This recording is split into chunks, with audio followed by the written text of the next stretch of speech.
They suffered a lot of losses. They haven't seemed to make any progress in terms of getting their players signed. This is a big draft, and this draft is big for next year's team. This could be a great draft for the Cowboys. This is the Lombardi Line with former NFL executive Michael Lombardi. Now here is your host, Stormy Buonantony, on VSiN, the Sports Betting Network.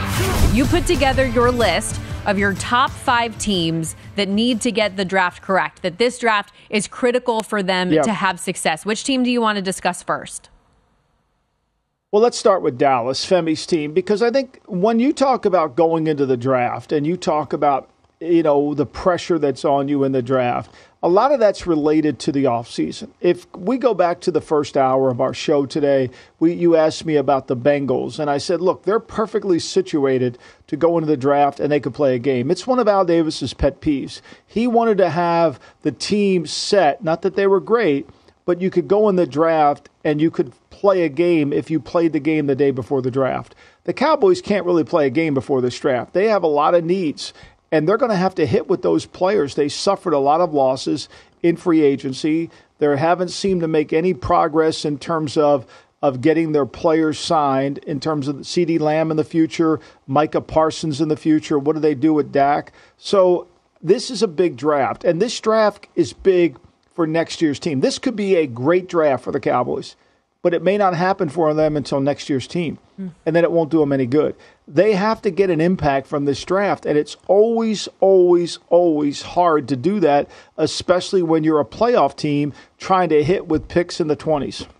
They are minus 175 to take an offensive lineman with their first pick in this year's draft. They have 7 picks in the draft, including the first round, number 24 overall.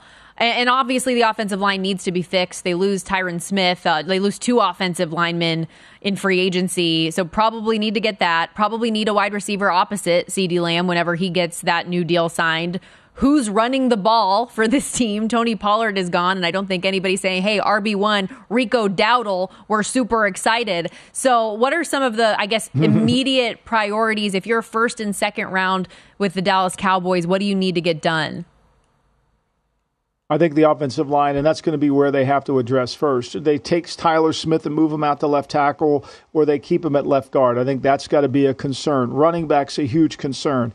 With Brandon Cooks and Lamb, you should be okay. Jake Ferguson did a nice job at tight end for them, but they need that running back. They need somebody who's going to, make those explosive plays. Remember, Pollard 2 years ago, before the injury, the knee injury, he was averaging 10 yards a reception. And then let's go defensively. I mean, Mike Zimmer will do a good job for them defensively. There's no question that that'll really be able to fill in the void of losing Dan Quinn. But can they play man-to-man? Are they going to be good enough to play man-to-man on the back end?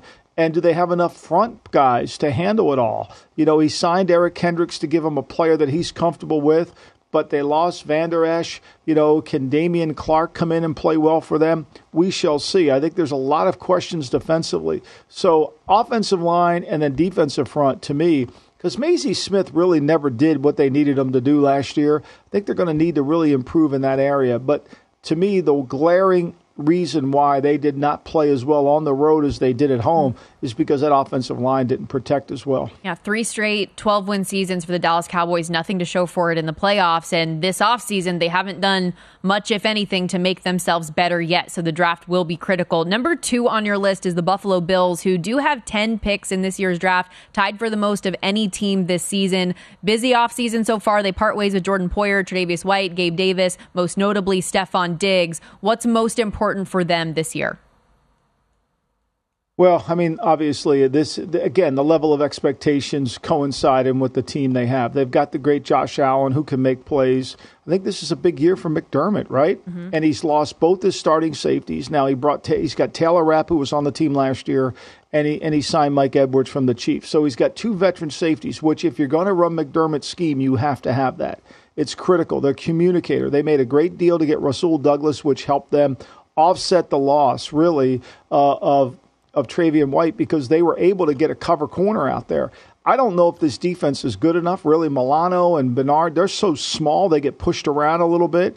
They brought Daquan Jones back. I think they really need a receiver and a defensive front 7 guy.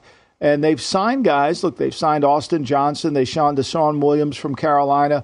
But they need a big physical presence inside. Hard to get down there where you're picking at 26. Mm-hmm. I think I would suspect they move up to get a receiver that they like in the draft to go along with to give them that one more guy, because they signed Curtis Samuel. They're a 12 team with the 2 tight ends, but I still think they need that receiver. I could see them going from where they are, moving up a little bit to get the guy that they feel could really come in and start right away. Yeah, we'll see if they trade up to get a higher level prospect. They're minus 280 to take a wide receiver with their first selection in the draft. The Bills, by the way, have never drafted a wide receiver the first 2 days under GM Brandon Beane, so a new need for them certainly. How about New England? 8 picks in the draft, highlighted by that number 3 overall selection. Well, that's critical for New England, because for all the talk about how the Kraft family basically won the 6 Super Bowls and Belichick had nothing to do with it, and how he couldn't really draft or do anything, that they had to cover for all his mistakes, I think, to me, this is a critical draft. And Elliott will do a good job, Elliott Wolf, the new GM, but they're going to have to figure out, they got to hit with the quarterback, right? They've got to get that right.